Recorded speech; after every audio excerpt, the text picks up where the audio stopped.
Okay, mate, gonna go over to Tucker Carlson in a minute, then we'll talk about the Richard Spencer Styx and Hammer debate on internet anonymity.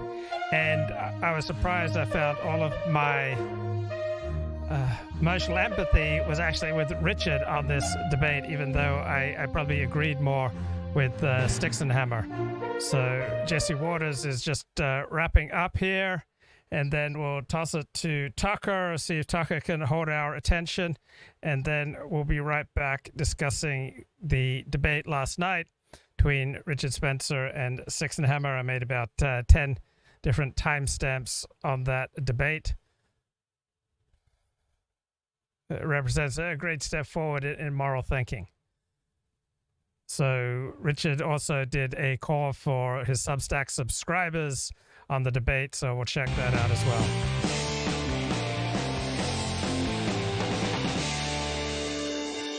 Well, good evening, and welcome to a special edition of Tucker Carlson Tonight. I'm Will Kane, in for Tucker. Now, here's a stat that puts the country's collapse into perspective, maybe more than any other. The Dow Jones just recorded its 8th straight weekly loss. The last time that happened was all the way back in 1932, around the height of the Great Depression. Now, right now, a lot of Americans are wondering, how did we get here so quickly, just a year and a half into Joe Biden? It's been a rapid decline. If you get a moment this weekend, go on the internet and pull up Joe.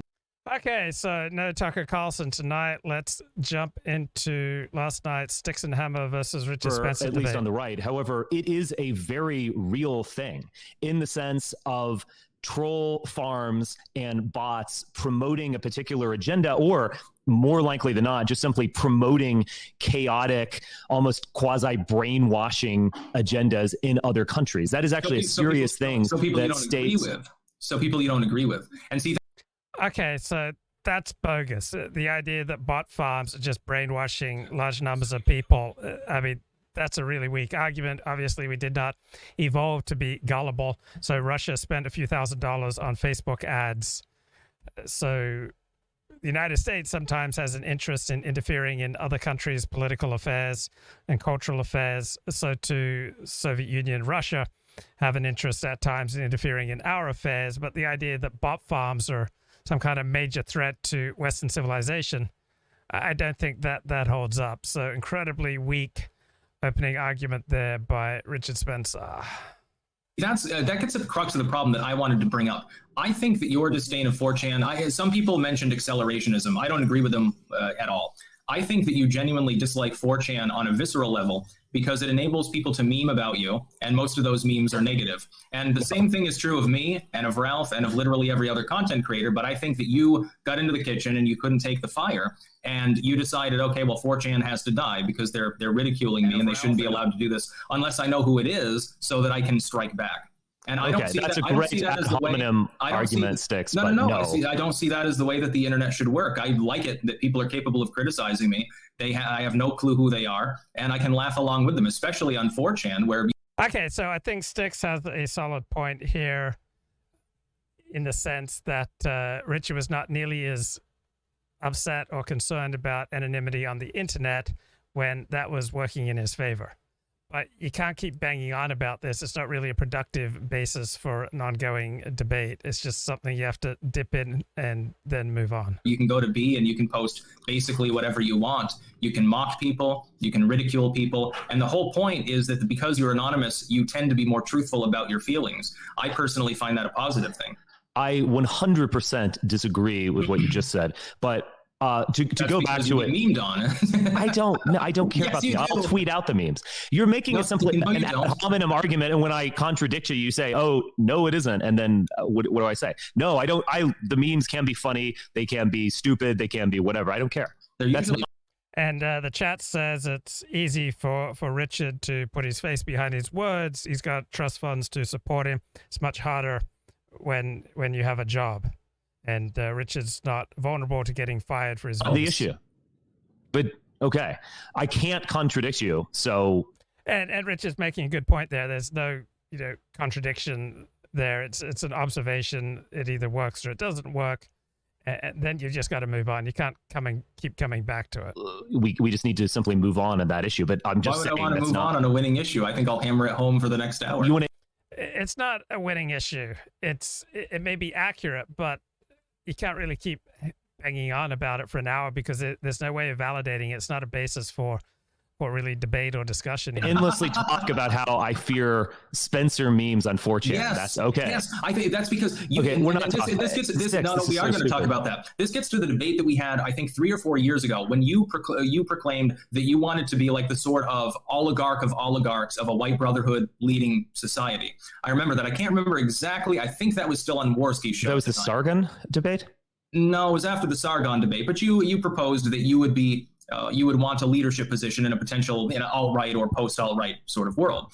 And the problem is that people joked about it more than they took it seriously. And so you went on 4chan and you saw the memes that people were making and you got livid about it because you were taking things too seriously instead of just enjoying the memes. And then you decided now to lash out at them as part of a quasi-accelerationism sort of thing.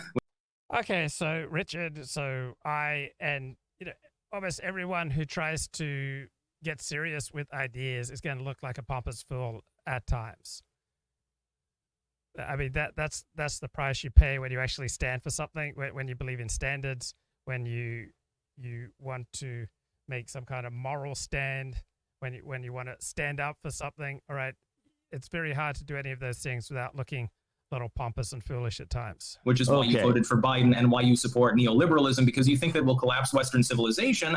And in the wake of that, somehow, I don't know by what methodology, somehow you will emerge as the sort of white God man and you'll, I guess, lead people to salvation. Okay, so Richard and I are really easy to mock. Dennis Prager, very easy to mock because we often take things very, very seriously. And also, Richard has said more than his share of ridiculous things. So, in large part, Richard brought this line of attack on himself. It's just not a productive basis for an ongoing discussion. Or something along those lines. That's quite a tale, Styx. Thank you for that. It seems to be a non-fiction one. I can't answer this kind of thing because it's a weird ad hominem conspiracy theory. Conspiracy. Now you're using the term conspiracy theory. Sticks. You align now with the ADL. You align now with the ADL with regards to 4chan and similar sites, and now you're using the term conspiracy theory. Sticks, you are trying to make an argument, and you're derailing it, and you're not addressing it. Okay, so I'm supposed to go into your lane. I mean, because you're a leftoid now, you think that I'm supposed to stay in your lane, and I'm supposed to play by your rules. Well, that ain't going to happen, Richard. That's not the way that it works in plankton. Styx, as I said, you have to actually let me speak first off. But secondly, as I said, you're offering a theory that I rejected, but I can't really argue against it because you'll simply respond, oh, but it's actually true. And the fact that you said no means it's true. So we just have to move on. I don't know what to say. Well, so what do you say to that, Styx? I know what he said. Wait. I'm so terrified by cheeseburger memes and like Spencer things. I mean, give me a break. You can find those in a number of places. I'm admitting it. All right, we've just got to move on. Now, wait, hold on. Wait. So, wait. So what he's... Well, I'm not going to talk to you if this is all Wait, gentlemen, hold on. Wait. Go ahead and rage quit. Oh my God. All right. Now he's saying that basically he's rejecting your assertion, Styx. And just move this forward so we're not just dwelling on this nonsense. Okay. I'm sure that I said yes to that in some, expression of my own arrogance or whatever. You're undoubtedly correct. But I think one thing that interested me in what you just said is that Spencer took all of this stuff seriously. He didn't understand that it was just about the memes. I think that's actually a profound insight. I do take all this stuff seriously. I take ideas seriously. I also have to stand behind those ideas. There's a return address when I say something for good and for ill. So, my brilliant hot take gets, spread around and it comes from me. Also, the horrible shit, the tape from Charlottesville gets blasted everywhere and it has a return. Okay, so that's pretty self-aware there by Richard. Address because you have to take the good and the bad when you take responsibility for what you say. And that is what defines you. That is a serious problem with 4chan. Now, if 4chan were merely what it was at its origins when it was created by Moot, and it was literally a Japanese porn page for losers. Oh, actually, Moot said explicitly, I created the page in order to share porn so that other people would post more porn as well. It was a porn site for weirdos. Now, Richard's matured a lot from even 2-3 years ago when he was still talking about we have to take, what was winning about Charlottesville. We have to celebrate Charlottesville. We have to remember the great things that we did in Charlottesville. And now he's singing a different song, admitting that in his Charlottesville rant, he looks ridiculous. And I haven't heard him talking about all the winning that went on at Charlottesville. Haven't heard that line from him for years. So I think that's an improvement. If that is all it is, then whatever. The real issue is that 4chan, and when I say 4chan, I'm referring to a whole broad, number of sites. Great number of sites, 8chan, 8kun, all this kind of anonymous message boards. No one is ultimately willing to take responsibility for what they say. It is all about the memes, but then they take things very seriously in the most horrible way possible. So what is 4chan's great contribution to world discourse? It's QAnon. It's hosting child pornography. Okay, so that's kind of a nihilistic contribution there by Styx. Who cares what its contribution is? Your contribution matters. I mean, you want to reduce outgroup hatred, then do everything you can to behave well in your group, right? The better Jews, blacks, gays, homosexuals, Japanese, Chinese, Latinos, Christians, like the better any group behaves, then the less likely it is that outgroups will have animosity for them. So if you've got a controversial forum like 4chan, you have to make a case for it beyond, I believe in free speech, therefore anything that goes on 4chan, it doesn't need to be justified. I mean, that is a nihilistic approach, saying that there doesn't need to be any excuse, any reason, any moral basis, any intellectual basis, any social or cultural political basis for this message board. So I think Richard's making the stronger point here. We should actually care what something is producing. And if what it is producing is something that is just simply overall damaging to society. In real life, we judge things by their fruits, all right? So if Christianity is good, we come to that conclusion based on the behavior of Christians, right? If 4chan is good, we come to that conclusion based on the behavior of its users, right? If any particular ideology, religious, political, or cultural, is good or bad, we make that judgment based largely on the behavior of its users, not on its ontology, meaning its ultimate being. Society. Yeah, then I think we should look at it in a very different light. When you bring up illicit porn in 4chan, you sound like Bill O'Reilly more than 10 years ago, calling it the internet hate machine and calling it far left, by the way, at the time. I would say this in rebuttal to you. You absolutely, and I can't remember exactly who was hosting the debate, but you absolutely, when I questioned you about it, you proclaimed that you wanted to be the eventual potential leader. I admitted that. I'm sure I did that. Of a potential, white ethno-nationalist society. And so my proposition is simply this. You take that very seriously. You lost. The plot was lost. That's obviously not going to happen. You're not going to have your microstate or balkanization or whatever you want. And so now you're salty. Well, I mean, it's true. Go on. And now you're salty about that. And you're salty because. Okay, so this is the whole basis of Richard's of Styx's critique of Richard, and I don't think it's the strong basis for an ongoing discussion. Yeah, let's get more. Powerfully to ultimately inspire people to engage in violence. They use memes, they use irony, they use humor, all of the tricks of the trade of the contemporary. Okay, so I don't think that's an accurate perception of the upshot of 4chan is to get people to engage in violence. The internet knows things. But Richard, what I would say you're is just dismissing all of it. I don't deny that they use slavery. Sure, I'd like to make a point here. You're talking about Twitter and the idea of Elon Musk. You support the takeover, as I do, trying to make sure that people are more verified. But Twitter is not 4chan. They serve an entirely different function. So you can't see how that's apples to oranges. Number one. Number two. Your acts in Charlottesville and thereafter have been panned and used by the legacy media in exactly the same manner that you're attempting to use, like the Buffalo shooting and things like that, to go after Anonymous, the evil 4chan, the evil Twitch, and all of these things. Can't you see how you're being a hypocrite by taking up exactly the same line as the people who attacked you? No, I learned certain things from Charlottesville and the fact that it was ultimately a debacle. I do think that, as Donald Trump said, there were good people on both sides. I think there were a lot of good people at Charlottesville. I think obviously I have a right to assemble and protest given to me in the Constitution, and that's unequivocal. I would like to talk about what free speech actually means in the First Amendment a little bit later, but the freely assembling to air grievances is explicit, and I don't think could be understood in any other terms. That being said, yes, the major problem with Charlottesville, first off, the major problem was that there was a just total incompetency. I once thought it was malicious. After reading the Heafy report, I generally think it was just simply incompetence. So he's talking about the city of Charlottesville's reaction, the law enforcement reaction. So a lot of the time we attribute malice to other people and to institutions when incompetence is much more apt. But yes, that was handled in the worst possible way by authorities, local and state, and made everything worse. But there's also no doubt that, there were good people on the alt-right side in Charlottesville. There were a lot of bad people, and there were a lot of bad people who had been energized in a horrible way, not too dissimilarly from Peyton Grendon. Yeah, they were up to no good, and they wanted to cause harm. That is not obviously what I imagined.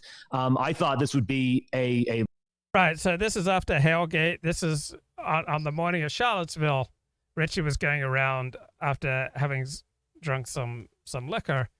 He was greeting everyone with "Hail Victory."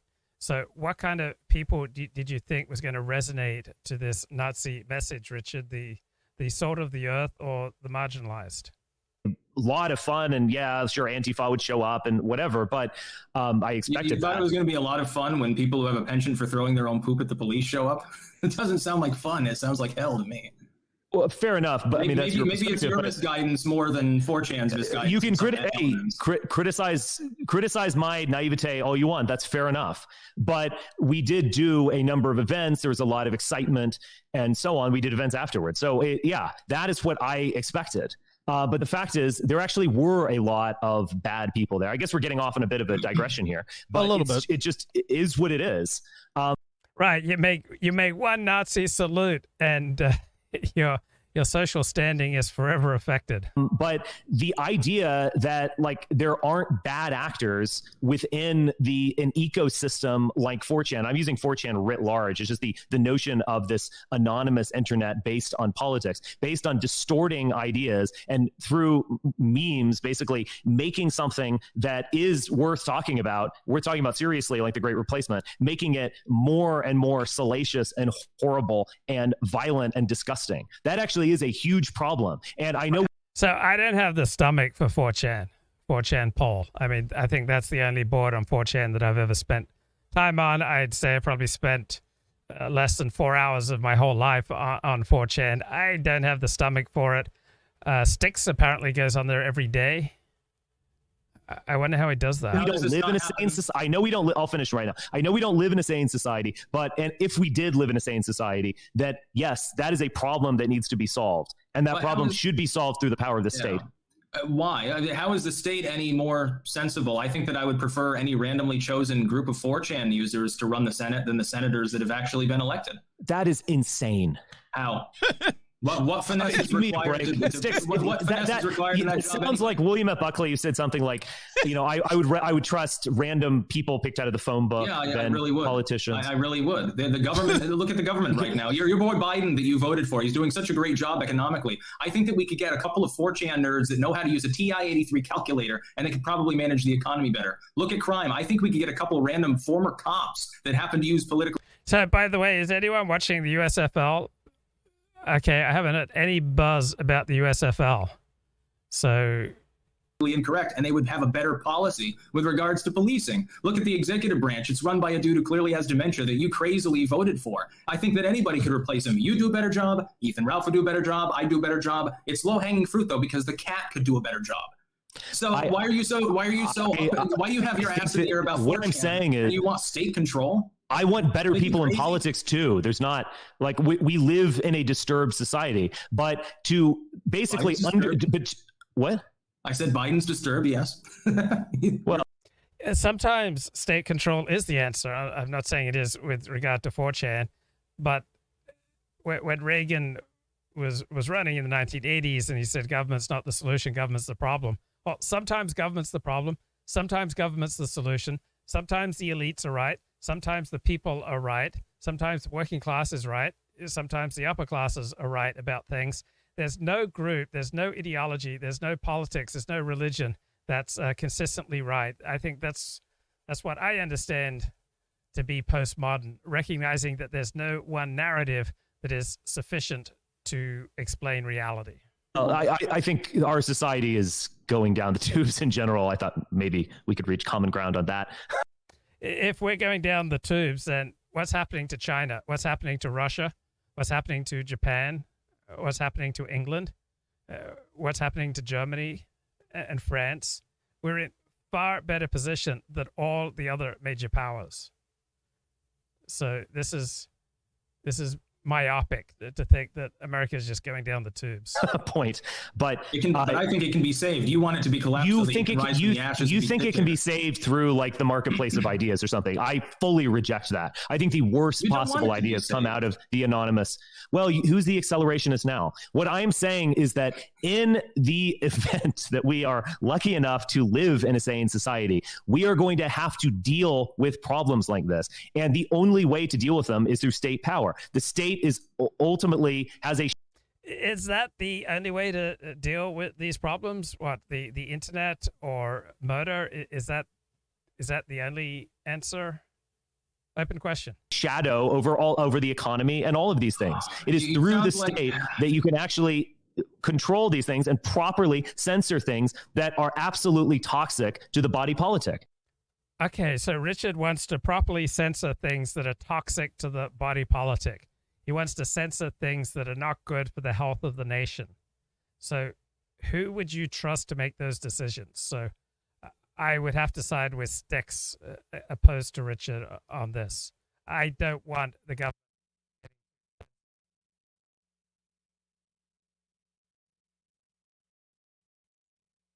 You're basically the steward of Gondor talking about the ring of Sauron, the ring of power. Yes, Tolkien was wrong. I'm not a libertarian. You're going to use it. You're going to use the power of the ring of darkness in order to make things better.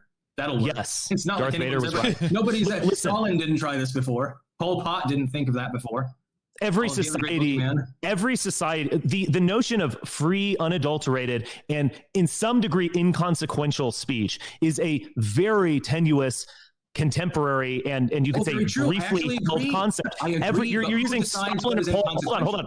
I'll let you speak. Just hold on. You're using Stalin and Pol Pot as straw men of these like horrible people who murdered millions.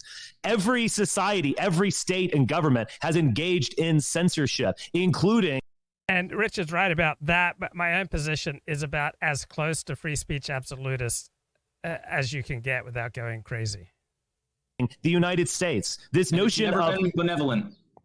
We have had this kind of consequence-free notion of free speech for about 100 years, and it ultimately derives from Oliver Wendell Holmes. There's never been a consequence-free notion of free speech because everybody has had a home address. Right? Everybody has had attachments to other people outside themselves. There's never been a time in history when you could say what you wanted and there'd be no consequences for your speech. Right, so this notion, the last 100 years, thanks to Oliver Wendell Holmes, we've had this notion of consequence-free free speech that's never existed in human history, and can never exist. But that has led to absolute chaos in society. It is, the porn question is just. Okay, so if our society is chaos, then what is Somalia? What is Russia? What is China? I mean, if our society is absolute chaos, then point to me to higher functioning societies, and where is it so much better? I mean, obviously, I was in Australia. Yes, there's generally speaking a higher quality of life in Australia. there are a lot of first world industrialized nations with more social cohesion, more social capital, and less crime, and therefore a higher quality of life. But to call the United States chaos, look, this American carnage stops here and stops now. So obvious. I mean, I think everyone agrees that, you know, things like child pornography or abuse or whatever, that is absolutely illegal. Yeah, it violates the NAP, so of course it's wrong. Don't give me the NAP crap. Of course I will. Okay, well, I'm glad we So the NAP is libertarian speak for the non-aggression principle. agree on that. Okay. But no one can deny how toxic even vanilla porn is at the very least, at the very least in high consumption. That we have to have a notion of the health of the people when we make determinations like this. It isn't just criminality, and it isn't just the non-aggression principle. We have to recognize that. Does this have anything to do with 4chan's existence? I'm using an analog of other things. Politically incorrect, which is the board that you really have mentioned specifically, is not a porn board. It explicitly bans porn. So why do you have a problem with the whole site? So why don't you just propose right now that 4chan gets rid of the porn boards and politically incorrect can stay and continue to meme you? So otherwise, you're just strawmanning the situation. So Richard is right that pornography and civilization do clash, right? That there's an inherent clash, and all societies have placed some restrictions on pornography. And it's a good question to raise, you know, what is for the health of the people? What is good for society? But who then gets to make those determinations and carry out censorship on that basis? That's where I depart. So you can use moral suasion, you can use stigma. I think you can use a lot of tools aside from state power in these areas. If all they were doing was memeing me, I would not make an argument of this magnitude. Okay, we've heard it. 4chan, please meme Richard Spencer. Stop uploading porn. I want you to block all porn. Okay, that's just kind of childish argument there by Styx. But let's get to something much more serious. So I'd like you to write an original essay comparing and contrasting John Denver's Annie's song with the Donna Summer version of Could It Be Magic? In particular, I want you to focus on this. So in Could It Be Magic, Donna Summer sings, I want you to come into my life. So what does Donna Summer mean when she sings, I want you to come into my life? And compare and contrast that to John Denver in any song where he sings, you fill up my senses, come fill me again. So is the major difference here that it's a bloke singing rather than a Sheila? That how would you compare and contrast John Denver in any song singing, you fill up my senses, come fill me again, and Donna Summer in her version of Could It Be Magic, she implores the listener, I want you to come into my life. Right? What's the real meaning there? So I often talk about Nick Fuentes and people like him on the right who use Christianity for political purposes, but I don't see any genuine Christianity in that. I don't see any real sacrifices.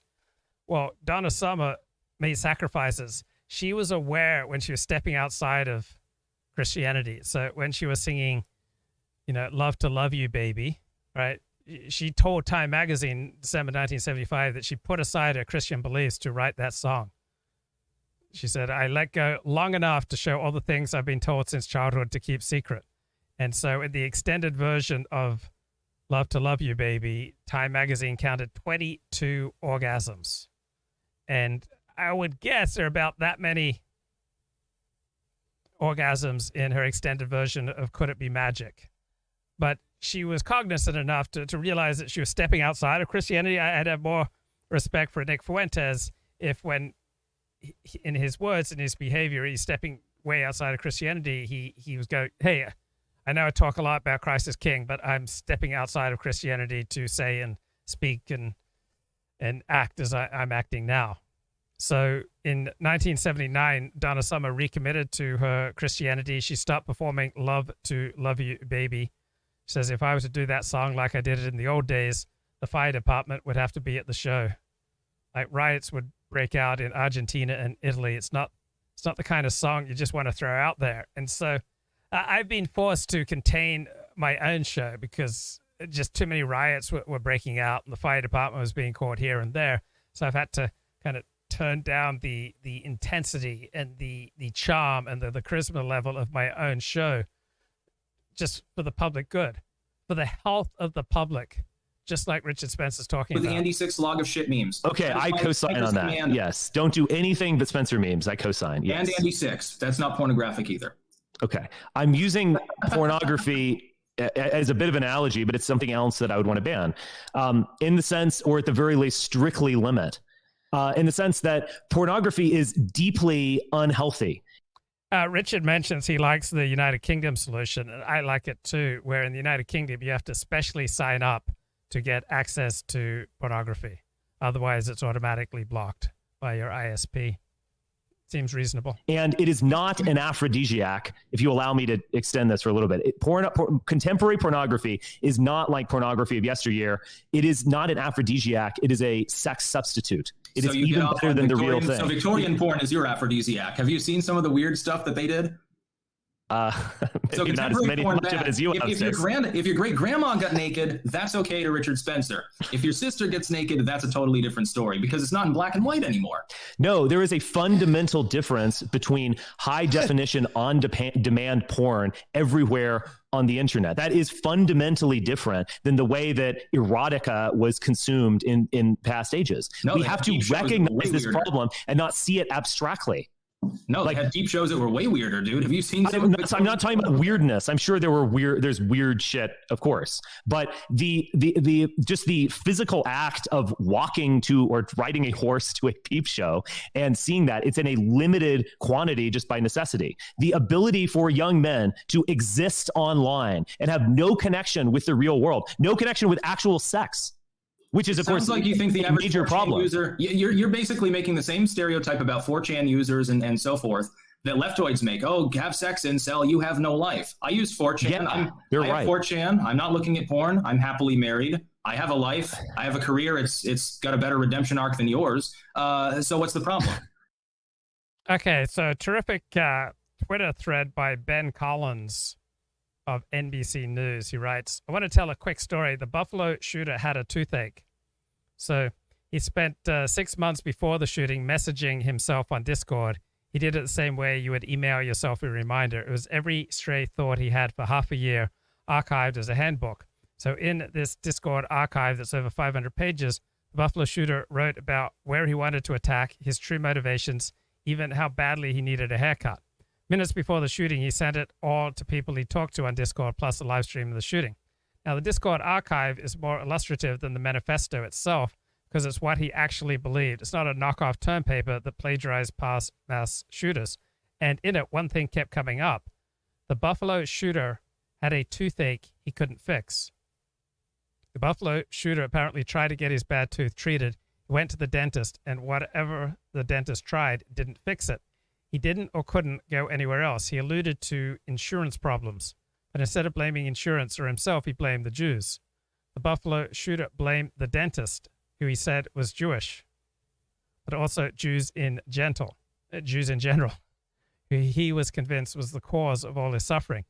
He openly admitted he started feeling this way at the start of the pandemic because of 4chan.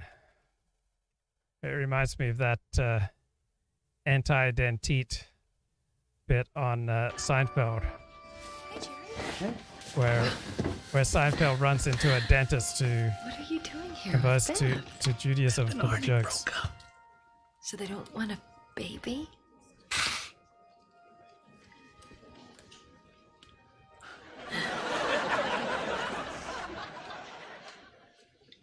I think I'm gonna be sick.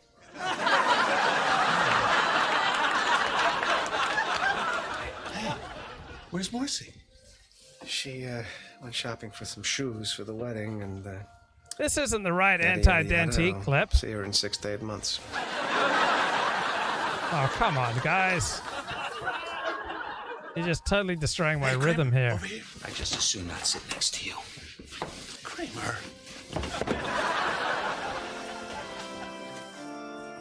Man, trying to do this high quality show. And Seinfeld clips are letting me down. I'll see you tonight. Okay. Date with Karen? No, Julie. She's the one. What happened to Karen? Well, Mickey and her have a lot more in common. You know, her parents are little people. Oh, small world. So little people can have non-little people children? Oh, yeah, and vice versa. Yeah, Mother Nature's a mad scientist, Jerry. So you won't believe what happened with Watley today. It got back to him that I made this little dentist joke, and he got all offended. Those people. Okay. They didn't even give me the clips in order, man. This is frustrating me. I'm trying to do a high quality show here. Right. Do you know when Father Curtis has office hours? Well, not until tomorrow. Oh, I really need to speak with him. And Jerry Seinfeld, the Jew's trying to find Father Curtis. So he's got to kneel down in a church, in a confessional booth.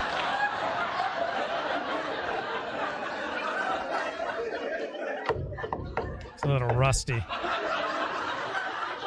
It's been a while since he's gone to confession. You know that's a kneeler. Oh.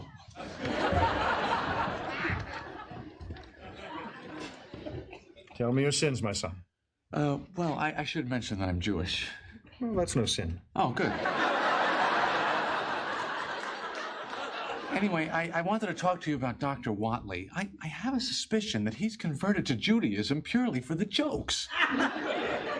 And this offends you as a Jewish person? No, it offends me as a comedian.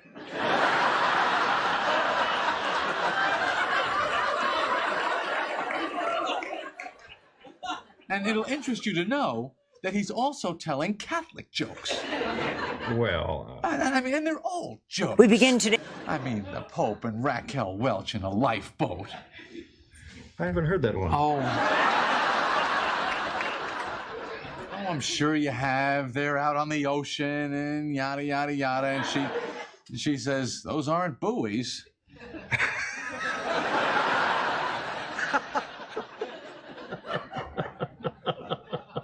Father. 1 second.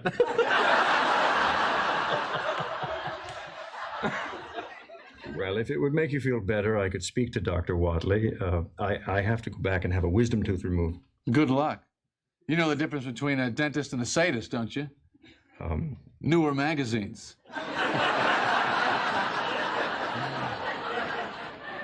That's funny. Now, if you would excuse me. Jerry, I gotta talk to you. Okay, so yeah, Jerry goes to the dentist. The dentist is just converted to Judaism. Cheryl, would you ready the nitrous oxide, please?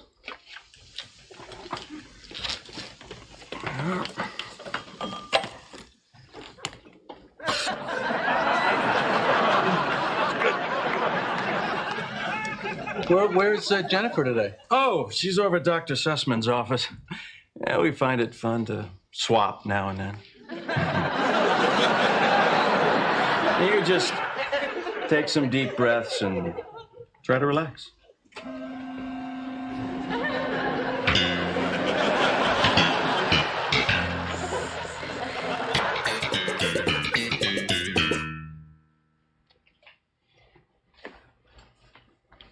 Wait, this isn't the joke.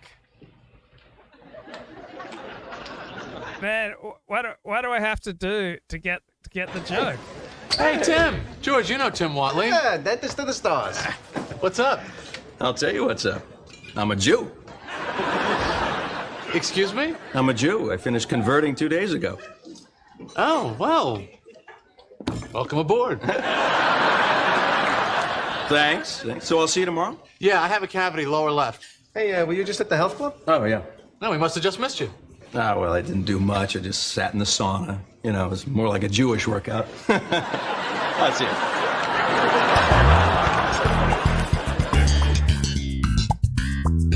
Elaine, the guy's Jewish 2 days. He's already making Jewish jokes.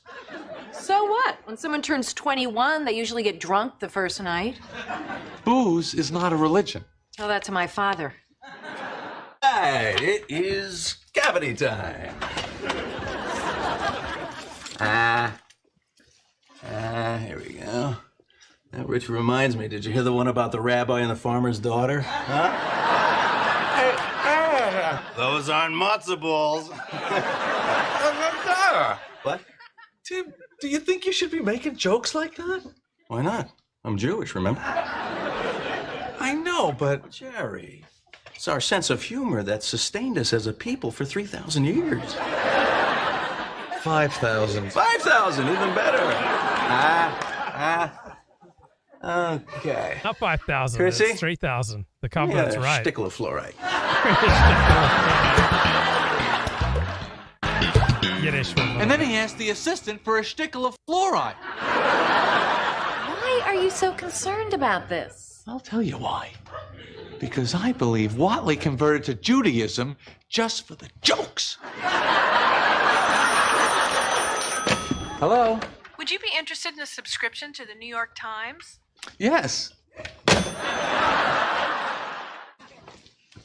Valley Curtis, good guy. Oh, which reminds me. Did you hear the one about the Pope and Raquel Welch in the lifeboat? Mm-hmm. Huh? I'll tell you later. Watley.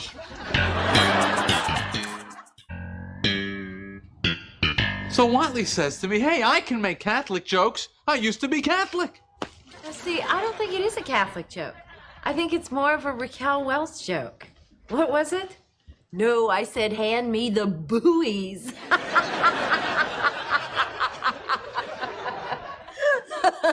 Buoys. Don't you see what Watley is after? Total joke-telling immunity. He's already got the big two religions covered. If he ever gets Polish citizenship, there'll be no stopping him. What are you going to do? I think this Father Curtis might be very interested to hear what Watley has the Pope doing with Raquel Welch.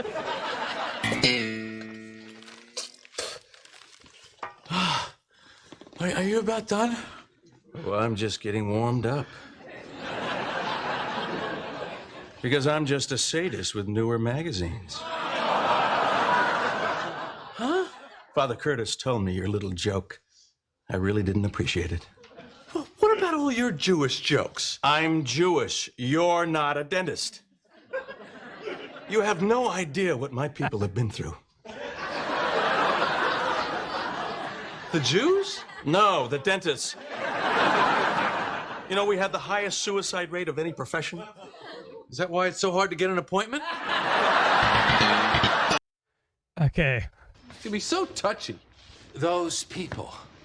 Listen to yourself. What? You think that dentists are so different from me and you? They came to this country just like everybody else in search of a dream. Watley's from Jersey. Yes, and now he's a full-fledged American. Kramer, he's just a dentist. Yeah, and you're an anti-dentite. I am not an anti-dentite. You're a rabid anti-dentite. Oh, it starts with a few jokes and some slurs. Hey, Denty! Next thing you know, you're saying they should have their own schools. They do have their own schools. Okay, so back to the thread by Ben Collins of NBC News. So at the start of the pandemic, the Buffalo shooter said he moved over from 4chan's gun board to the white nationalist poll board out of extreme boredom. He was inundated with the ideas that Jews would try to replace whites on 4chan and social media. So some other shooters read white nationalist literature, the dumb books like the Turner Diaries. Not the Buffalo shooter. He was a creature of the internet. Middle of his manifesto is just copy-pasted anti-Semitic 4chan memes. This is why the Buffalo shooter said he attacked the supermarket. He said, only shit posting in real life, serving a community of white nationalists he met online. That grabbed me when he notes he was only shit posting in real life. That's a chilling perspective. I'm not a big fan of shit posting on the internet, and the reason is that it does feed into your real life behavior. So he was only shit posting in real life, serving a community of white nationalists he met online. So everything we do is pretty much we have other people in mind. I mean, even if you're rubbing one out, you very likely have some Playboy Playmate or checkout clerk at Starbucks or Ralph's, in mind. So toward the end of his Discord archive, the Buffalo shooter was getting anxious. He wanted to do the attack in March. He kept pushing it back. He wanted to do it soon, though, because he thought he would finally get help for his aching tooth from the healthcare in prison. Wow. I just thought that was a fascinating story. If I want to shit post on 4chan and I want to do it anonymously because I'm wanting to have my Yeah, so I side more with Richard here. Just shitposting online takes a toll on your soul. my jollies because I've got 10 minutes to spare or something. What is it to you? The notion you're making an anecdotal argument. I mean, I'm glad no, I'm not. I'm glad you're happy, Styx. But the notion that 99% of users are acting like you is incredible. And they are not. 99% of them are acting like you is also incorrect. They have a I'm not making that claim. I'm not making that claim. At some point, people need to save. They need to consider the salus populi. They need to consider the health of the people and make a determination that isn't just based on like abstract notions of freedom. Yeah, there's a weapons page on 4chan as well. There's no porn there. There's nothing degenerate according to your sensitivities. It's people talking about the guns they own and various tips and so forth. There's an origami page on 4chan. Do you have a problem with origami? Someone might make an origami vagina, so keep that in mind before you answer. No, but for your depiction of 4chan as this, like, your depiction, if I listen to you about 4chan, it sounds like Etsy or something. That's not what it is, and you know it. I'd say that it was an... And that's true. 4chan is not just like Etsy. 4chan's a pretty dark place, but let's get something a lot happier. I mean, check out this body surfing. Right, this guy is body surfing like 40-foot waves. Here, let's play some more of this. This is a fascinating article in the New York Times. Riding the world's biggest waves without a surfboard. Right, this guy goes to the most dangerous places, like that place off Portugal with 100-foot waves, and he's body surfing 40-foot waves. I mean, it's incredible. Like I felt brave when I've body surfed 12 or 15-foot waves, but to body surf 40-foot waves, I mean, this unbelievable story. So he's a 28-year-old from Brazil, and he glides through just these amazing waves. Right, he's body surfed off the coast of Nazaré, Portugal. Right, the Mount Everest of wave riding. He's tackled some of the biggest surf on the planet. Just incredible. So, body surfing is like every cell in your body is humming with the energy of the ocean. I've never learned to ride a surfboard, but I love body surfing. It's the closest you can get to physically experiencing the universe's tangible energy. Now, catching a big wave requires body surfers to position themselves in the lineup as a surfboard, treading water until the right wave arrives. So, Lantanzi once treaded water for 4 hours to catch 3 waves off Nazaré. Once the right wave approaches, body surfers must generate as much speed as possible by swimming and kicking their fins and using their arms, torso, and legs to control direction and speed while inside the wave. Many of these body surfers look to seals, dolphins, and otters for how to best maneuver in the water. Body surfers ride headfirst into massive waves. It's more dangerous, perhaps, than board surfing, especially for novice riders who tend to catch waves in shallow water, may not know how to avoid head planting when the wave breaks. So I would keep my hands out in front of me to cushion the shock if I get smashed into the sand. So board surfers are more likely to receive lacerations from being hit by their boards. Body surfers are more likely to come into contact with the seafloor, which can cause devastating cervical spine injuries. I mean, look at this body surfing off the north shore of Oahu in Kiki Beach in Florida. He's got his sights set on Mavericks. It's a notoriously dangerous wave in Northern California that can reach heights of over 60 feet. He hopes to tackle that this year. Takes a tranquil mind, incredible strength, incredible lungs. Aqua Gorilla is what we call him because he's so strong in the water. He is the ultimate waterman. So when this one bloke tried to conquer Mavericks in 2016, he bruised a lung, he fractured his neck, he broke his collarbone and 7 ribs, was airlifted to Stanford Hospital. Mavericks is just a different animal that's unlike any wave on the planet. It's incredibly savage. So this guy paddles out into the world's most dangerous surf breaks. He's swimming out in water I wouldn't even consider. What's driving him? The answer is because I love it. I love the adrenaline. I love this feeling of being surrounded by water, finding the biggest barrels and pushing my limits. Yeah, I'm chasing adrenaline for sure. Just amazing. I just, wow. 40-foot waves, body surfing, 40-foot waves. Incredible. Okay, let's get a little bit more here from Styx. eBay style site. I'm just saying that there are non-porn boards. That's the majority of them. Yes, if that's all it was, there wouldn't be a serious issue to discuss. There is not.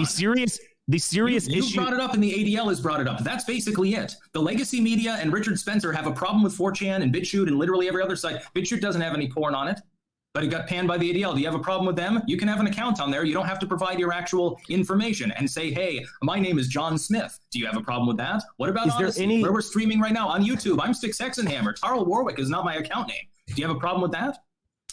I am saying that there are serious problems for broader society that derive specifically from all of the things that you just mentioned. You can always mention things that are like, oh, this is a good poster on 4chan. I'm sure we could find one, perhaps. Something on Odyssey. Oh, this is a great streamer on Odyssey. Sure, I get it. But to deny the reality of the toxicity of this culture is just bizarre. You seem to not take it seriously. You think there are no consequences to it. You think there are no consequences to people's health because of this nonsense. No, because you fixate on freedom. Toxicity. So far, every time that we've had an interperson. Right. So saying Styx fixates on freedom. So people tend to fixate on one or two values when really the wise person keeps values in a constellation. So freedom is one value, but the health of society is another value. There are usually many different values that are competing with each other, and to not recognize this competition between many different values is a common moral error that people make. There are words that damage. I agree. People. It should be censored. Yeah, the Great Gatsby. Okay.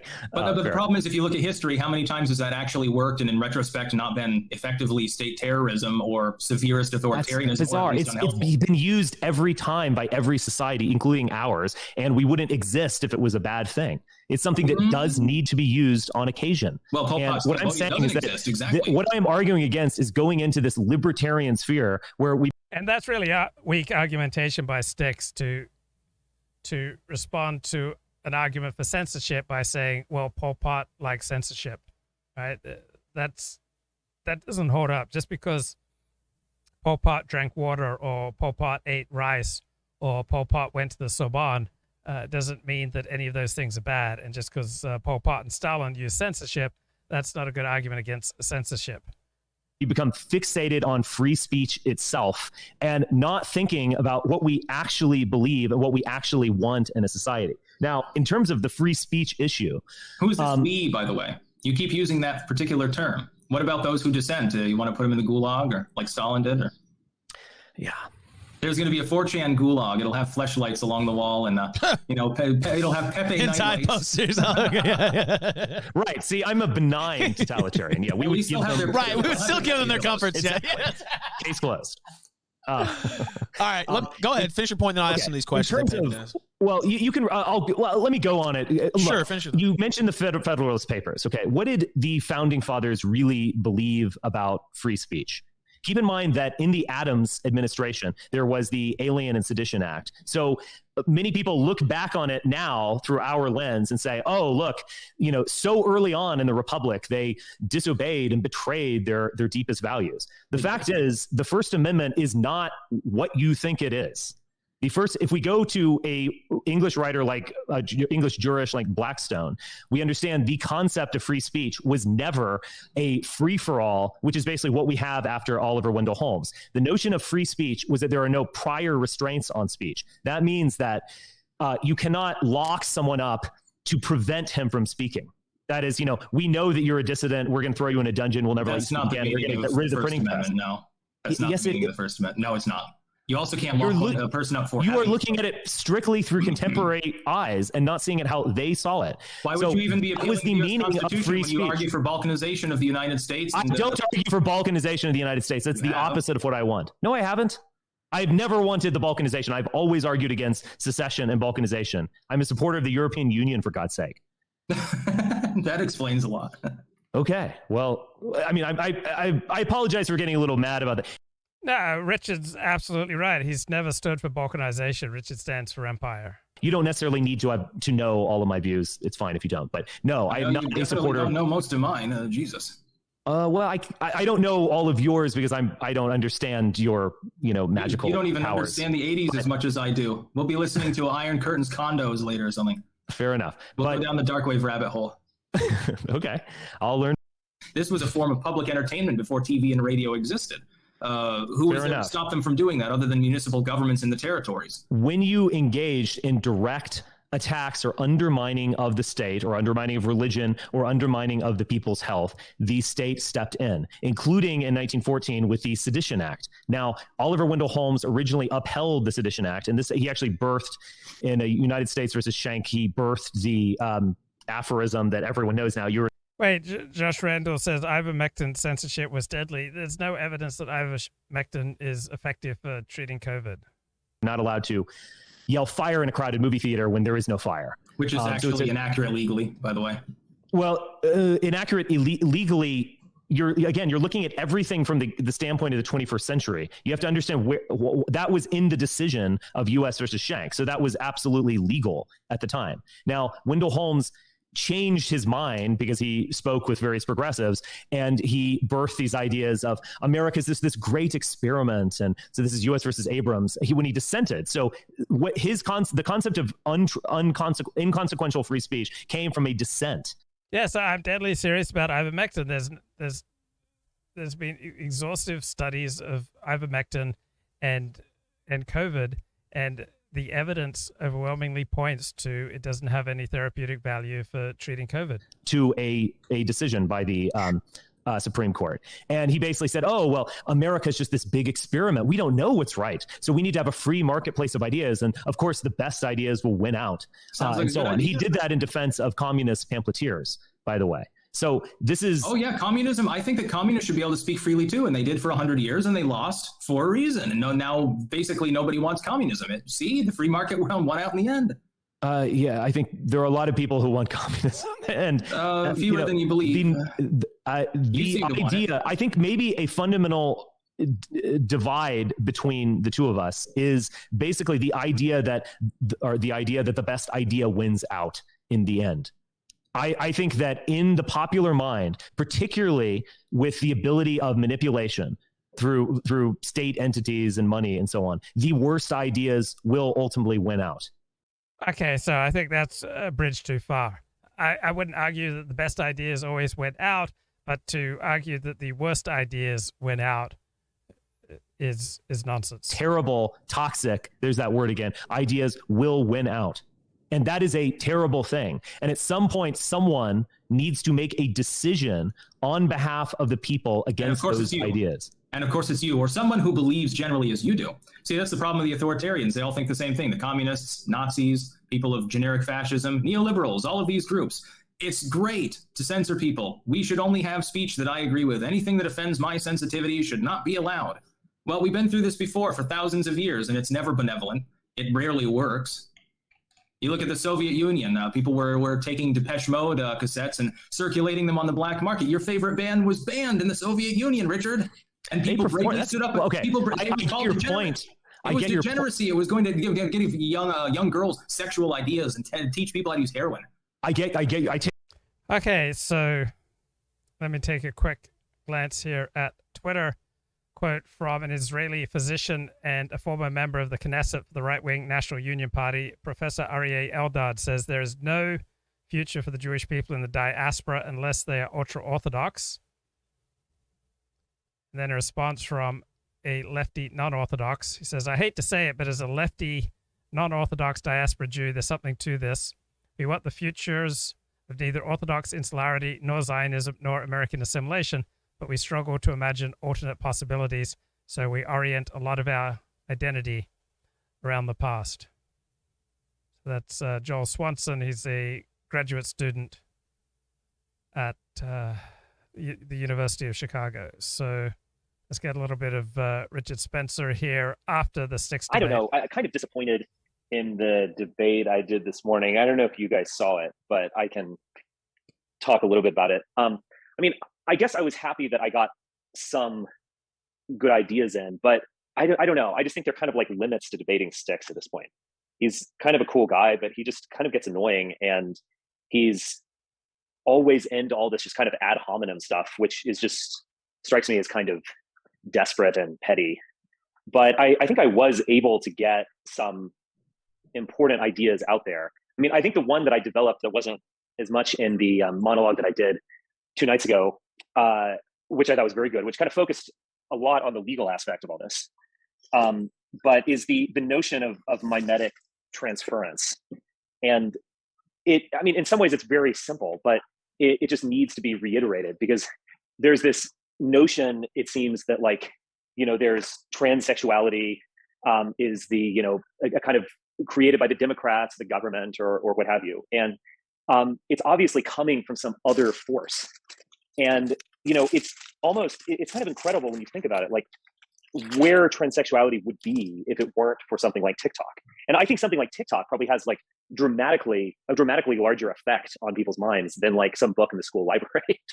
I mean, I support the conservatives are, of course, goofballs, but I do support them basically banning stuff. I support, at least I think there's a morality to censorship and banning.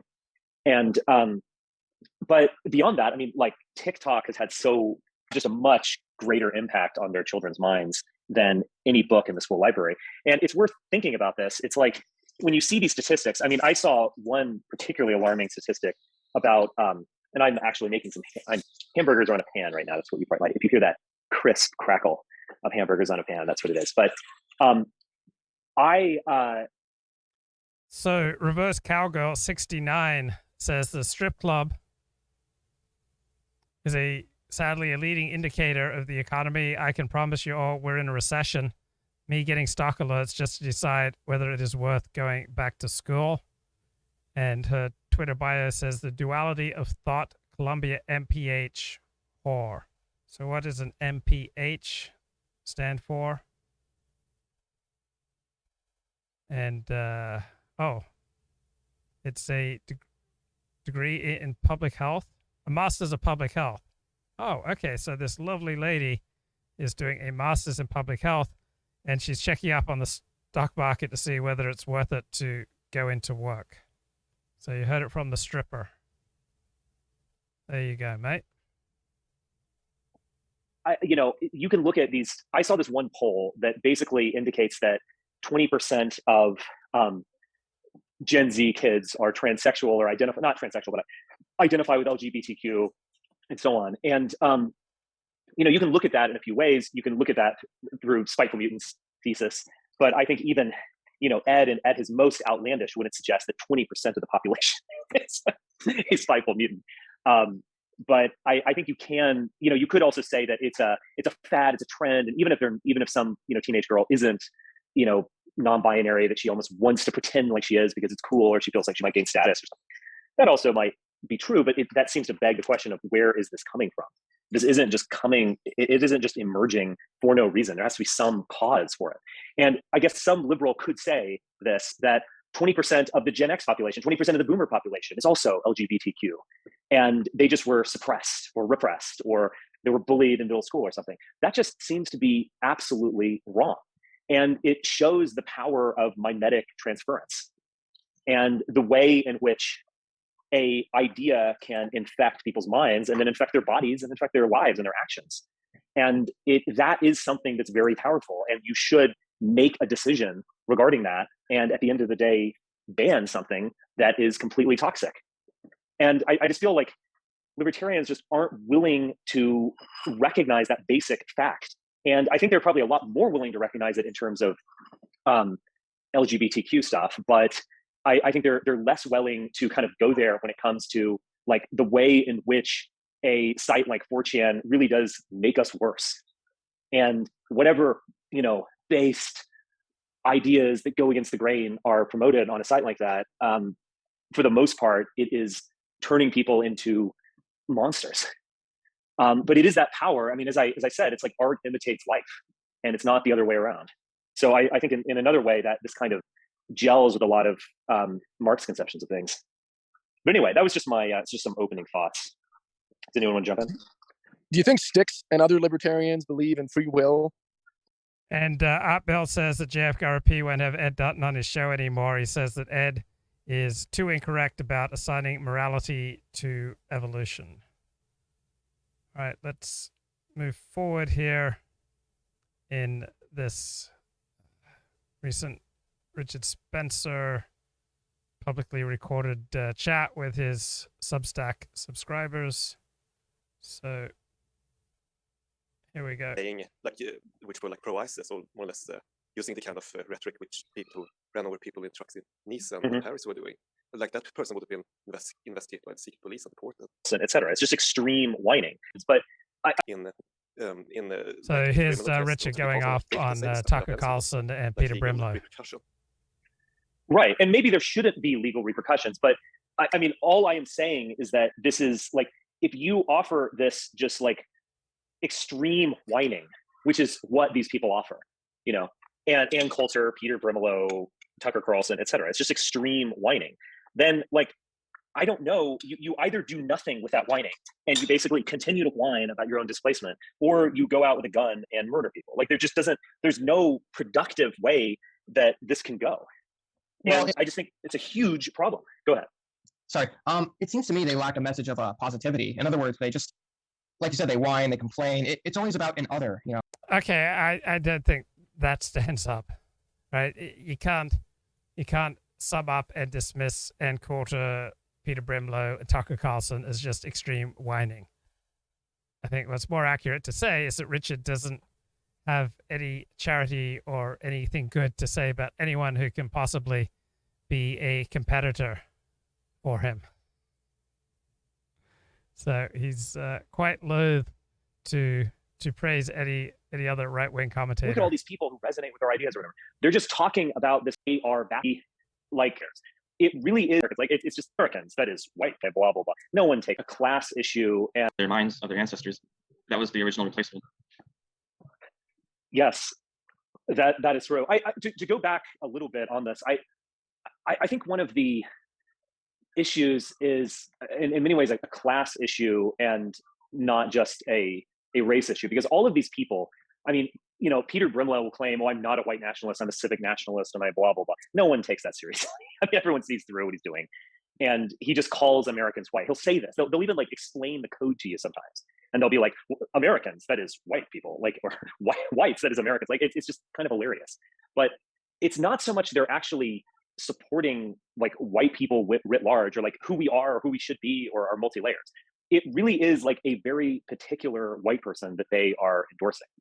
And so it is a maybe middle-class suburban, but probably like lower middle-class rural or ex-urban or et cetera. Like, there's a certain type of Republican voter that is Trump's base that they are backing. And they're not really necessarily backing like the white race, which has many different layers to it and actually is quite diverse. And so when they talk about all these things like, how could you not vote for Trump? Or like, well, Trump, it's at the right place. Like, look at all these people who resonate with our ideas or whatever. They're just talking about this like very particular class of whites. And remember, classes are genetically based just as much as races are. I mean, classes are kind of subspecies, you could say. Race is a subspecies. They're just like the defenders of these. Richard is fun to listen to because his attacks are so sharp. I mean, sharp not necessarily as in accurate, but sharp as in fun to listen to. And these people do have some virtues, but they also have a hell of a lot of vices. And they're not, have never been in their entire history a ruling class or a class that is really like progressed or pushed something forward. They are kind of like a residual class. And I don't, again, I don't want to sound like too snobby here, but like, we can't just put all of our eggs into this basket. someone said that the real white genocide or the real white replacement is that you have these like rural retards, like these evangelics, are replacing high IQ progressives in cities, and that's like a real thing that's going on. And these. Okay, let's play a little bit more. This is from Richard's podcast on May 17th against free speech. The concept really was somewhat derived from Nordicism. It was about ethnic coherence. Madison Grant had a great deal to do with that act, at least theoretically, and he actually was a bit of an eminence grise who was promoting immigration restriction for a long time and got his way in the 1920s. Also, immediately after 1965, due to the family reunification concept, whites were immigrating to the United States. I mean, Europeans were. So it was really, once you get into the late 70s and 80s, there started to be a very strong Hispanic quality to immigration and so on. So I mentioned this digression just to say that I have serious critiques of the 65 Act, but I don't think it was a kind of conspiracy theory. Or excuse me, I don't think it was a conspiracy, and I don't have a conspiracy theory about it. I don't think people... Yes, Upbelt notes YouTubers are hunting around for rage food, rage porn, to regurgitate to their viewers, to mirror to their viewers, to keep them coming back, right? The best way to get engagement is to elicit the emotion of rage, right? Social media commentary and social media posts that invoke rage are the ones that are most likely to be shared. Or secretly, twirling their mustache saying, oh, all these Hispanics are going to vote Democrat, will win forever. The other interesting thing to point out is that under Trump, Democrats seem to be moving towards the Republican Party. Interesting. As well as African Americans, although only slightly. Trump actually received less of the white vote, lower percentage of the white vote than did Mitt Romney in 2012. And that trajectory continued into 2020. But these are all digressions. The fact is, I do think that that act should, I do think that the term Great Replacement and its concept should be discussed seriously. But when it's discussed on 4chan, there is just a natural tendency for it to turn into this brutal numbers game and to turn salacious, stupid, and violent. And such is the internet. We have all heard about this, and we probably all experienced. That's is an interesting point. I don't agree with Richard in censoring this, but he's making an interesting argument. To some degree. The internet is almost inherently pornographic. The large amount of space in the internet that's taken up by... All right, to argue the internet is pornographic, again, that's not the nature of the internet. That's the nature of Richard's inclinations, right? Right. I've been no-fap for 9 years. I have no problem going day in, day out, porn-free use of the internet. Hardcore pornography, increasingly intense, insane pornography is just remarkable. And there does seem to be a kind of drug addiction element to the internet itself. There can be, all right, for deranged people who lack real-world connections, right? Everything can be addictive. Cell phones, cheese, right? Extreme exercise. I mean, all of these social media companies obviously want to addict you on some level. So you stay on the platform, you're creating content for the platform, etc. But yeah, everyone wants your attention, right? We live in an attention economy, but it's up to the individual and to his community and to his tribe and to his religion and to his culture to develop a better way of living, a better ethos. If you have a normal amount of ties to other people, you're not likely to get sucked into internet addiction or booze addiction or pill addiction.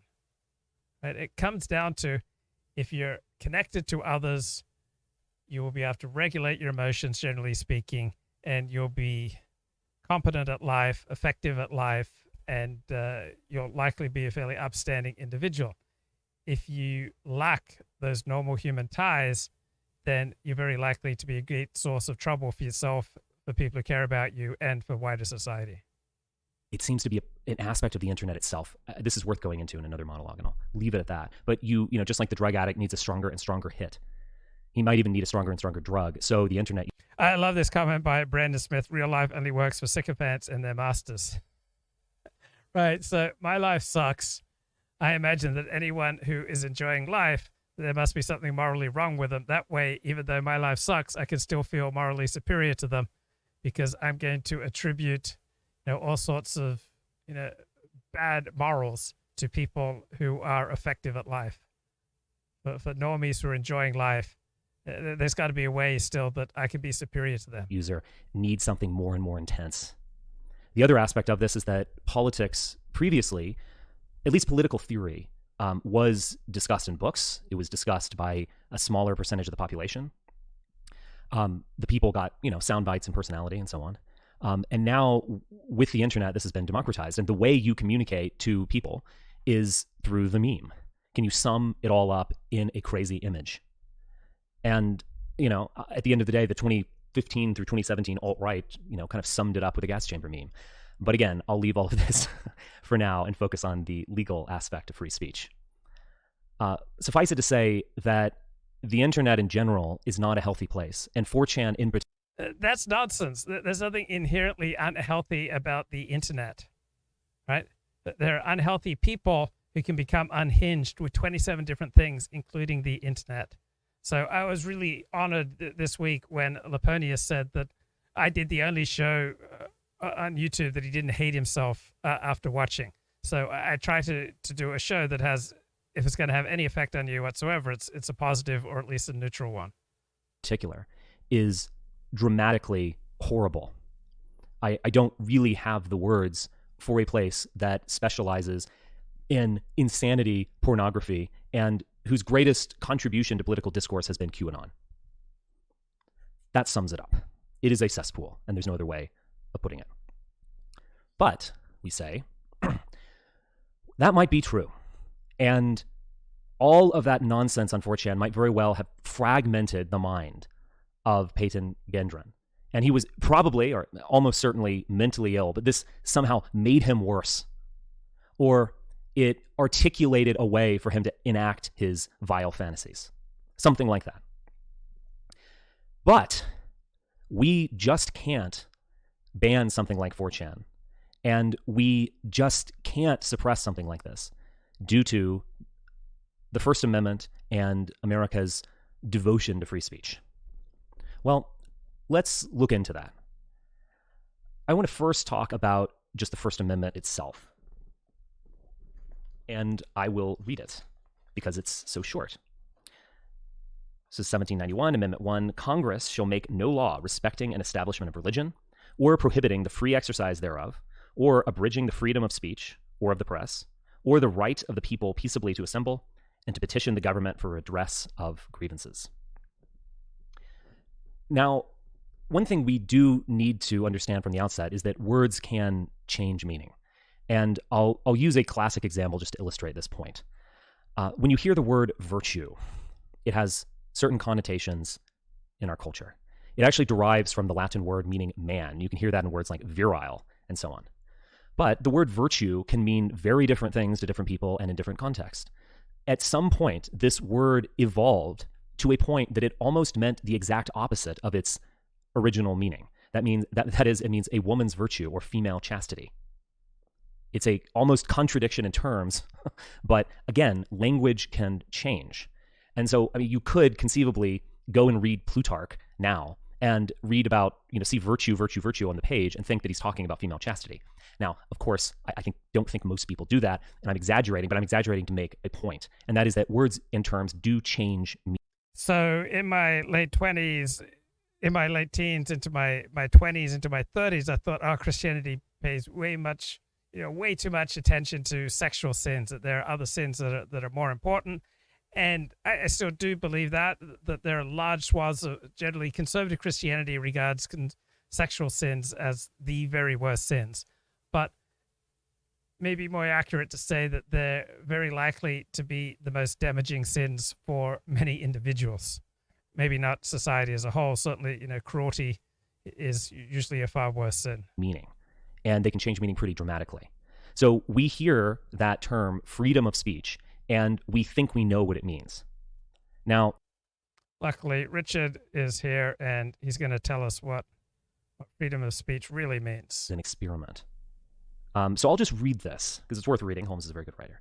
Persecution for the expression of opinion seems to me perfectly logical, if you have no doubt of your premises of your power and want a certain result with all your heart. You naturally express your wishes in law and sweep away all opposition. To allow opposition by speech seems to indicate that you think the speech impotent, as when a man says that he has squared the circle, or that you do not care wholeheartedly for the result, or that you doubt either your power or your premises. But when men have realized that time has upset many fighting faiths, they may come to believe even more than they believe in the very foundation of their own conduct, that the ultimate good desired is better reached by free trade in ideas. Also, this is somewhat the origin of the marketplace of ideas concept. That the best test of truth is the power of the thought to get itself accepted in the competition of the market. And that truth is the only ground upon which their wishes safely can be carried out. That, at any rate, is the theory of our Constitution. It is an experiment, as all life is an experiment. So this is, again, I don't think Holmes invented this phrase, but it is this, he defined it, he owned it, this notion of the United States as a great experiment. And we don't even know where it's going to go. So this was a dissent in the jailing of pamphleteers. That is, people who were actively attempting to undermine the government and actively supporting the Russian Revolution. These are commies. And Holmes is defending them. And he is making an extremely provocative suggestion that maybe they're right. We need to hear them out. And I don't think he thought that they were right. I know he didn't think that they were right. But he is opening space for someone who might be right and who might dramatically challenge the nature of government. So Holmes reversed himself over the course of a year or so after speaking with many progressives and being influenced by them and opening himself up to these new ideas. Now, a jurist who did not do this was the German jurist Carl Schmitt, who really expressed a just contradictory understanding of this when he wanted the president of the Weimar Republic to throw out the extreme parties. In effect, if we're going to have a functional parliamentary government, we have to throw out these people who are actively attempting to undermine it. In other words, no freedom for the enemies of freedom. So Carl Schmitt, before he became a Nazi, he supported the banning of the Nazi and communist parties. Now, obviously Carl Schmitt is extremely controversial due to his affiliation with the National Socialist, his famous or infamous justification for the Night of Long Knives and so on. Even though he fell out with the National Socialists and so on, he was treated as a bête noire of sorts post-war.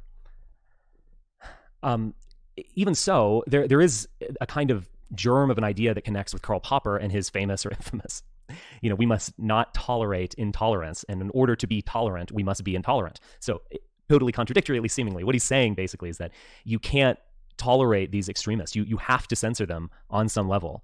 And you have to kick them out of parliament in order for there to be a tolerant society. So well, you censor people who are calling for criminal behavior, particularly violent behavior. Are limits to this. This contradiction. Now, I am much less of a fan of Karl Popper than I am of Carl Schmitt. I think Popper's view of philosophy is pretty Manichaean, almost stupid on some level. But putting that aside, there is a kind of common germ to those things. Those two men on either side of the aisle, as it were. So what they are basically saying is that there is some deep interest to censoring, that there are some, and censoring. Okay, so Richard went on the Stardust whatever show. you think is relevant then, yeah. Sure. I mean, I don't know if I'm a Wignat or not. I think I've definitely been referred to that as such, but I'm not sure I quite fit their stereotype. And I think there's also been a lot of, kind of weird ideological turns that bring a lot of these things into question. So, for instance, back in 2018, when these terms were being developed, like American nationalist, and the AMNATs were calling the Wignats Wignats, effectively, which means Whigger nationalist. So it's kind of inherently a slander. But I think these things kind of need to be questioned because, I don't regularly watch AF content or Nick Fuentes, but I get a lot of it sent to me, and I'll see stuff on my Twitter feed, usually people reacting to it. But yes, the open support for the Russian invasion is bizarre and really calls into question the level of American nationalism. The participation in or justification of January 6th and so on also kind of calls into question this optics game that they claim to have been playing. So I think a lot of these things are a lot more complicated. I mean, I don't really identify with any group at this point. And I think the alt-right is more or less dead. It's kind of a history piece at this point. So I just simply am who I am. I'm Richard Spencer. These are my opinions. This is my take on things. This is my perspective. I do, in many ways kind of work with groups, particularly Apolloism, and groups of people who are just sympathetic towards Apolloism is a group. It's sweeping college campuses as we speak. what I do and want to support me and want this type of work to go forward. So I mean, I am kind of in a group in that sense. If I'm on any team, it's the Apolloism team. But yeah, I mean, I'm just trying to carve out a space for myself where I can seriously engage with content, and attempting to like lead these online movements. I don't even attempt to do that. Why don't you write books, Richard? That's what serious intellectuals do. They write books. They write essays. They don't just tweet and go on live streams. At this point. Yeah. I guess I was going to ask you. You had denounced the alt-right in 2020. You said the MAGA/alt-right movement is over and made mistakes. Trump is an obvious disaster, but mainly the paradigm contained flaws that we now are able to perceive, and it needs to end. Was there anything that was like the catalyst for that change for you? Well, yeah, a lot of things. First off, I'm not really in the business of denunciations. You know, I'm not going to go and get on my high horse and start. Okay, come on now.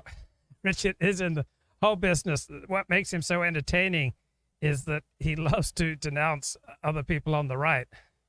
You know, furiously condemning people to hellfire or something like that. That's not what I do. So I might not describe it as a denunciation. I do think that we all in our own lives, we have to look at things critically and understand flaws, particularly when these flaws keep repeating. And so there's just a kind of reiteration of the same thing over and over again. That the flaws that were present in the alt-right were clearly present with America First and Nick Fuentes. And everyone's forgotten everything and learned nothing, as it were. So yeah, it's more about that. I do think, I mean, what was the alt-right in 2016? It's a big topic.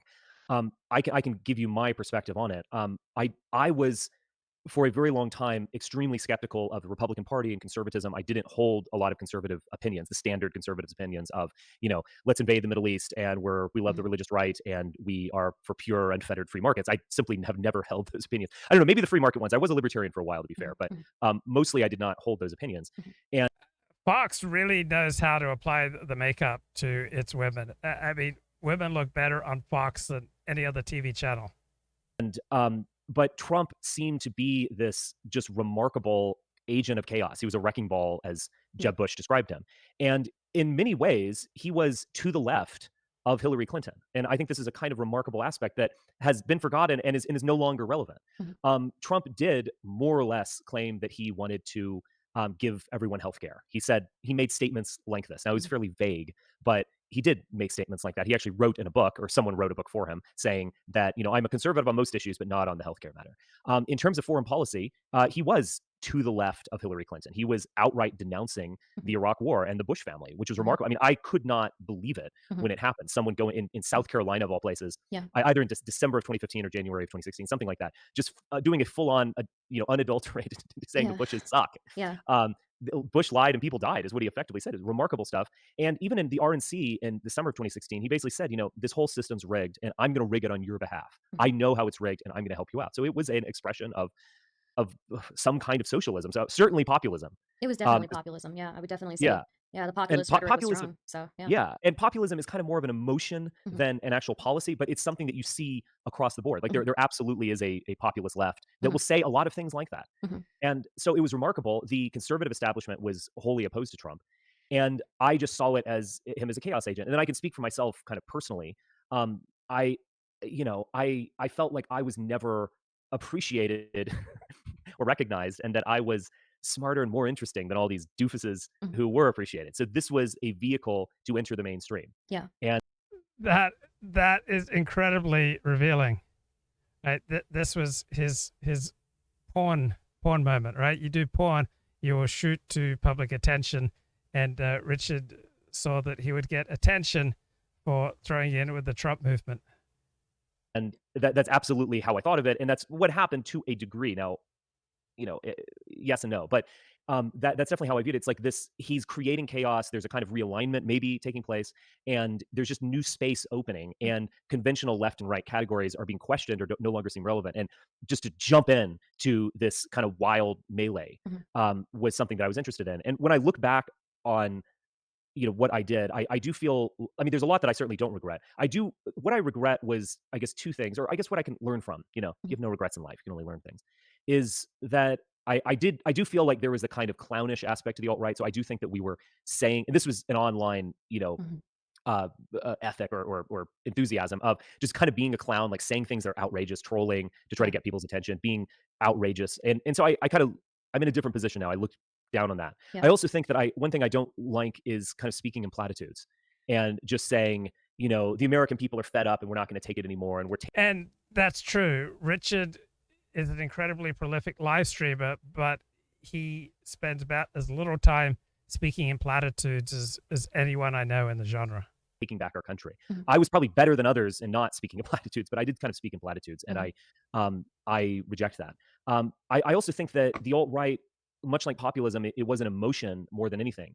Mm-hmm. And whether it really had any form of a coherent ideology, or whether it was just a kind of online clique of outrageous right-wingers who were pro-Trump, that's an important question. I think it was ideologically deficient, and that. Yeah, so Richard has far more self-awareness than 95% of live streamers in his category. That's another thing that makes him fun to listen to. That is a huge problem, and you kind of can't really build on anything when it's just a bunch of outrageous Trump fans that are friends, basically. I think I agree with you. It's kind of hard to know what they're really about. They're supposed to have like specific values, and I've seen people question various people in AF and ask them what they believe in, and it's always like very vague answers. Or it's trolling. So it's like, yeah. We want women barefoot in the kitchen, and everyone should be Roman Catholic. Just joking, guys, just joking. Yeah. So it's like, well, what do you actually believe? Like, what's ironic and what's not ironic? Yeah, it's hard to tell. Okay, so if you're going to get busted for saying what you really think, it seems like a pretty savvy move to go the irony bro way. Right? There's nothing wrong with using irony and humor when what you really believe is not something you can say out loud without paying serious consequences. Yeah. One thing I think I noticed is I think they've moderated their beliefs on race. So I think initially they were very white nationalist, and now they are fine with minorities. They actually have a significant, I think, amount of minorities that are part of AF that they are fine with minorities as long as minorities kind of like fall in line, and as long as like white people are still the majority. I guess is pretty much what their belief is. So it seems like a very moderate. They're fine as long as the outgroup isn't hating them. Right? If the outgroup can join them in a shared vision of America, then usually in-groups are not going to experience much hostility towards those outgroups. Moderated, a very moderated kind of view now. Yeah. I think that's happening, and that's happening with the Republican Party in general. I mean, in 2010, I remember, I think his name was Ron Brownstein, wrote some of these important articles after the Tea Party election of 2010, and he basically was pointing out just a fact, which is 90% of GOP voters are white people. So this is the white party. You can say whatever you want about it, but right. So the Democratic Party is dominated by African Americans. The Democratic Party has essentially chosen to become the black party. It would make sense for Republicans to position themselves as the white party. That's what it is, at least demographics. I think that's increasingly less the case. The Hispanic interest in the GOP and the Hispanic interest in like QAnon on social media in 2020 was remarkable.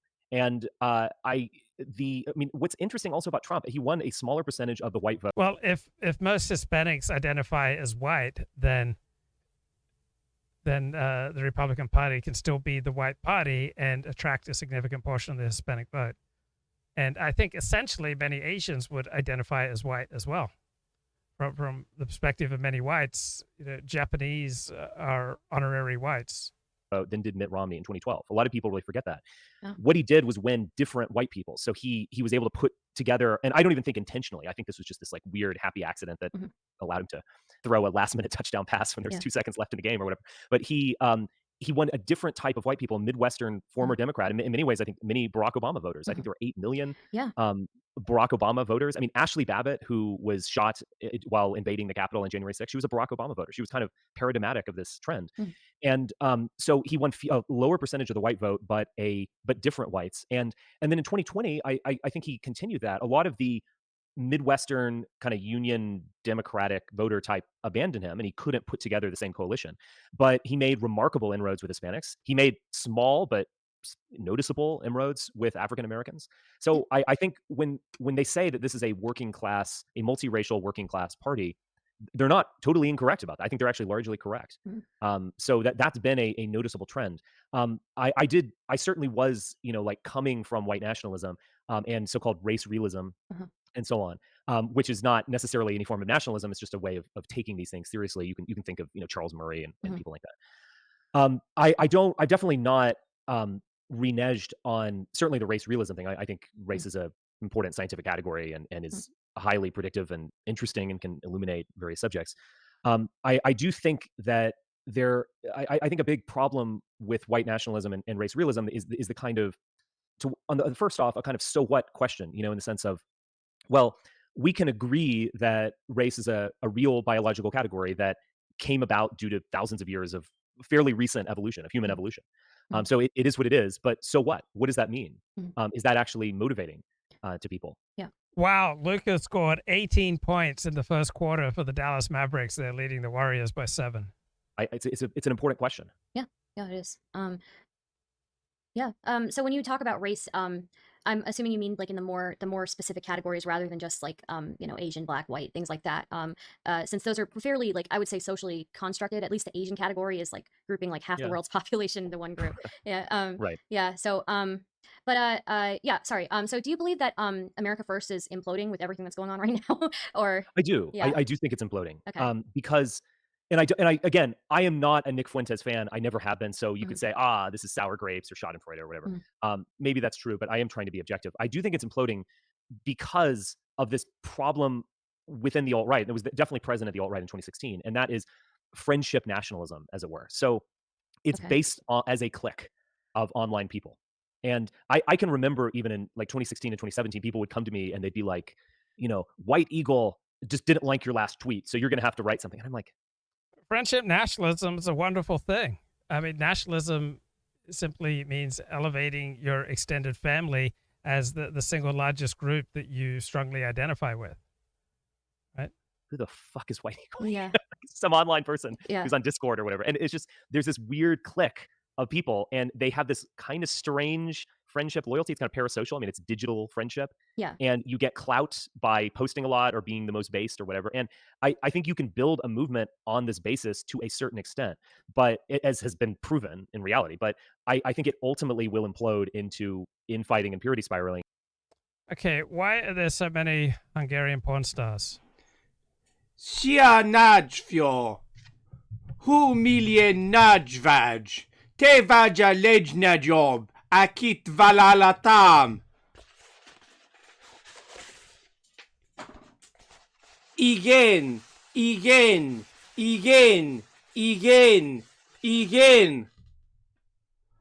Oh no, this is never going to work. This is the worst possible idea I've had for making a bit of money I'm ever going to have. This is never going to work. Hello, and welcome to this edition of the Jolly Heretic. I had a bit of an idea recently, which was to make a bit of extra money by becoming a porn star. And I discovered that in order to be a successful porn star, you had to be Hungarian. So I've been learning the old Hungarian, the old Magyar, but it's very, very difficult language, and I just don't think it's going to work. But in all seriousness, someone has made a very interesting request for a video, and I couldn't help but become interested, which is, why are so many porn stars Hungarian? Now, I think that person expected me to come up with some sort of evolutionary psychological reason, something to do with the evolution of the Hungarian people, the particular environment to which they've been subjected, something like that, or at least something that could involve correlations or whatever. But I'm afraid it doesn't. No such luck. It can simply be examined in historical terms, and that's what I'm going to do today. But it is extraordinary the degree to which porn stars are Hungarian. Now, there's a map which you'll find online, porn stars per million inhabitants. And in Hungary, it's 75.7 porn stars per million inhabitants, followed by the Czech Republic at 70.7. Now, this shows you how big the differences are. The Czech Republic, of course, is bordering Poland, and there it's 0.8. Germany 5.7, France 4.3, Spain 6.9, Italy 2.2, Britain's doing all right, 10.2. Finland 2.2, Estonia 1.4, Latvia a respectable 13, Russia 5, Lithuania 2.9, but in general, even I think Romania 6.9, but they are dwarfed by what is going on in Hungary with its 75 porn stars per million of population. So what is the reason for this? Well, I found some research on this, and there are a number of reasons. Basically, it started with the collapse of the Soviet Union and the collapse of communism. So you already had a porn industry in Western Europe and in America, and what you suddenly had, there was no real porn industry of any significance in Eastern Europe, of course, but what you suddenly had was a vast amount of cheap Eastern European labor. So you had lots of... So it's a little bit like Persians who moved to the United States and their material appetites are just unleashed. I mean, they start competing over purses. Social status is all determined by the kind of car you drive. I mean, if you drive a Volvo, you're laughed at. And so I think for many immigrant groups, where there's an opportunity to score with the material goods, that they become unhinged. Porn stars from a relatively patriarchal society, one might add, and so therefore a society in which there would be a great deal of pressure for women to be thin and to look after themselves and look good in a competition for the men. You had lots of women that were prepared to work for a very small amount of money. So going into Eastern Europe saved money. That's the first thing. The second thing is that particular part of, well, it's not Eastern, it's Central Europe, but Eastern Europe in the political sense, that particular part of Eastern Europe was the wealthiest part of Eastern Europe. It was considerably wealthier than Romania. And I wonder if another factor is that living under communism for so long seriously diminished traditional morality. Considerably wealthier than all other areas of the former Eastern Bloc. And so that meant that it already had the infrastructure. It already had the relevant infrastructure there to be able... And yeah, you really need a lot of infrastructure to be able to produce pornography. I mean, you just need billions and billions of dollars worth of infrastructure to be able to produce high quality pornography. Able to successfully make porn films. And I actually did a quick correlation analysis of the per capita number of porn stars with the wealth of the country within Eastern Europe. And what you find, it's a positive correlation of about 0.4 between the two. The wealthier the country, then the more likely they are to have a significant porn industry. And that was a big part of it, that it was in Eastern Europe, which meant that it was much cheaper to make porn films there. You could pay the women pittance, but there was the infrastructure there in order to do it. So that's the second reason. The third reason, obviously, is just geographical as well. It's close to Western Europe. There was a substantial porn industry already in Germany. And there's probably some kind of biological reason why Hungarian women, even the ones who aren't porn stars, and Central European women tend to be so gorgeous. And in Austria and in these kinds of places, and so it's geographically the closest thing to do. So again, it's a purely mercenary thing. It's purely a way of saving money. That it doesn't involve moving very far. One of the really interesting things about it was that the research found was that it was to do with the perception of pornography as being Western. So upon the collapse of Eastern Europe and Eastern Europe being fully exposed to the wealth of the West, although they already kind of knew about it, of course, it became the decadence of the West, some might call it. They experienced what has been called cultural cringe, the feeling that your culture is somehow inferior to another culture. And it's been found that when you feel that your culture is inferior to another culture, then what you will tend to do is slavishly imitate that culture and perceive everything in it, both good and bad, to be inherently good. Now, I've looked at this a lot with regard to Finland in my book, The Silent Rape Epidemic, How the Finns Were Groomed to Love Their Abusers. And Australians have had this, like cultural cringe has defined Australia pretty strongly until probably the last 40 years. You see that the Finns were considered sort of Eastern for quite a while, or at the very least between East and West. Until the end of the war, they were categorised along in the same sentence as other former Russian subject nations, such as Estonia and Latvia and Lithuania. They weren't categorised alongside Scandinavia. They don't speak a Scandinavian or a Nordic language. They have, genetically, they're on average about 5% East Asian. It was argued in textbooks until the middle of the 20th century that they were basically a sort of semi-Mongoloid people, even though the evidence for that is not very good. And so the result is that you get this thing called cultural cringe. And it was very important to Finland in 1950 or whatever it was in the early 50s to win. They won Miss World, I think it was, or Miss Universe. And this was very important because it showed them that they were beautiful people. They were as good as any Western country. And they hadn't thought that up to that point. They had this cultural fringe where they had thought of themselves as Sweden's ugly sister who kind of wasn't quite European. There were a lot of books in Finland published on this, on the kind of struggle to be European, on the struggle to be accepted to be European. Are we Mongols or Germanics? This kind of idea. There's lots of research on, lots of books on this. And increasingly now, Finland is understood to be Western and sees itself as Western. But this is a relatively new thing. And among older people, you have this idea that, oh, no, we're not Western, we're between East and West, or even that we're partially Eastern or something like that, based on genetics, based on culture, based on the language, which is related to languages that are definitely Eastern, that are spoken, Finno-Ugric languages that are spoken in the north of Russia and in parts of Russia, having been part of Russia and all of this. Okay, Edward Dutton, why are there so many Hungarian porn stars? Something to think about over your Shabbat. So, Shabbat Shalom, good night, God bless, bye-bye.